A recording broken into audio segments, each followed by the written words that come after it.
মানুষের মনের সৌন্দর্য বড় সৌন্দর্য। আল্লাহর সৃষ্টি প্রতিটা মানুষই সুন্দর।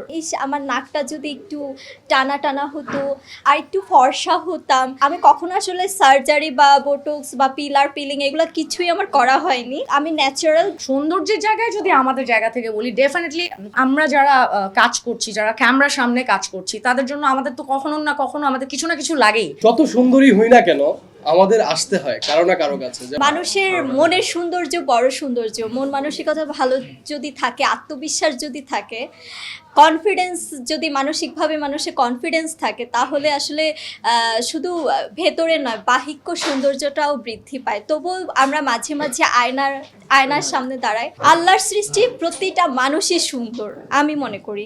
তবে অনেকে আছে না, আয়নার সামনে আমার নাকটা যদি একটু টানা টানা হতো, আমি আরেকটু ফর্সা হতাম, বা আমার মানে ফেসের কাটিংটা যদি আরেকটু ভি শেপ থাকতো, ওই আসলে আয়নায় দেখায় নিজের সৌন্দর্যটাকে ফুটিয়ে তোলার জন্য আসলে আমরা অনেক রকম বোটক্স করি, তারপর ফিলার করি, আরও পিলিং করি, মানে সার্জারি টাইপের যেই কথাগুলো আমরা শুনি এগুলো আসলে করা হয়। এগুলো আসলে কি ব্যক্তি সৌন্দর্যটাকে এবং বাহিক্য রূপটাকে ধারণ করার জন্য আমরা আসলে এই ধরনের ট্রিটমেন্টগুলো নেওয়া হয়। তো লেজার ট্রিটে আসলে আজকে আমি এখানে এসেছি।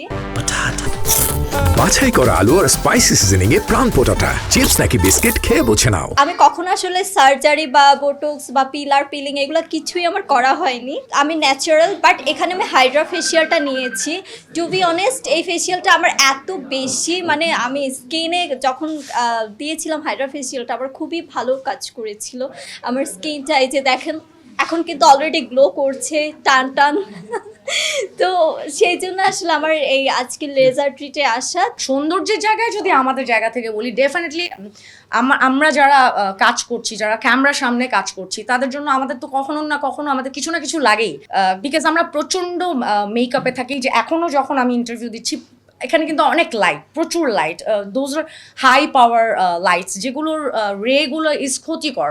সো আমাদের কিন্তু বেসিক্যালি হাইড্রোফেশিয়াল করা লাগছে মাঝে মাঝে। আমাদের যেগুলো নর্মাল পার্লারে গেলে যেগুলো বেসিক্যালি আসলে কাজ করে না, মেডিকেলি যে ট্রিটমেন্টগুলো আছে সেগুলো আসলে প্রপার ওয়েতে নেওয়ার জন্যই কিন্তু আমরা ডার্মাটোলজিস্টের কাছে আসি। সো ডেফিনেটলি আমি সবাইকে বলবো যে মানে বুঝে যাতে সবাই আসে। এবং অবভিয়াসলি ক্লিনিকগুলোতে যে ধরনের ক্লিনিকগুলো আছে, পার্লারে না গিয়ে অবভিয়াসলি ডক্টরের পরামর্শ নিতে। অন দ্যাট কেস অবভিয়াসলি আমি আমার জায়গা থেকে বলবো যে laser treat is the best. First of all হচ্ছে আমরা দেখা যায় যে অনেক রোদের মধ্যে শুট করতে হয় আউটডোরে, প্লাস আমাদের লাইটের একটা ব্যাপার তো থাকেই। সো হয় যে আমাদের স্কিনটা, ফেস যেটা, সেটা হচ্ছে খুবই সেন্সিটিভ হয়। সেখানে যখন লাইট পড়ে বা রোদের তাপটা এসে পড়ে, তখন স্কিনটা র্যাশ পড়ে, প্লাস ডার্ক সার্কেল হয়। যত সুন্দরী হই না কেন আমাদের আসতে হয় কারো না কারো কাছে। যেমন আমি শামীম ভাইয়ের অনেক ভিডিও দেখেছি, প্লাস ওনার অনেক প্রশংসা শুনেছি।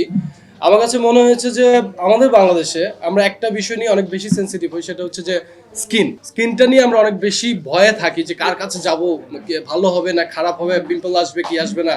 আর আমাদের জন্য তো অনেক বেশি, বিকজ আমরা আর্টিস্ট। সো আমি ওনার সম্পর্কে অনেক ভালো শুনেছি, সেই জন্যই আসলে লেজার ট্রিটে আসা।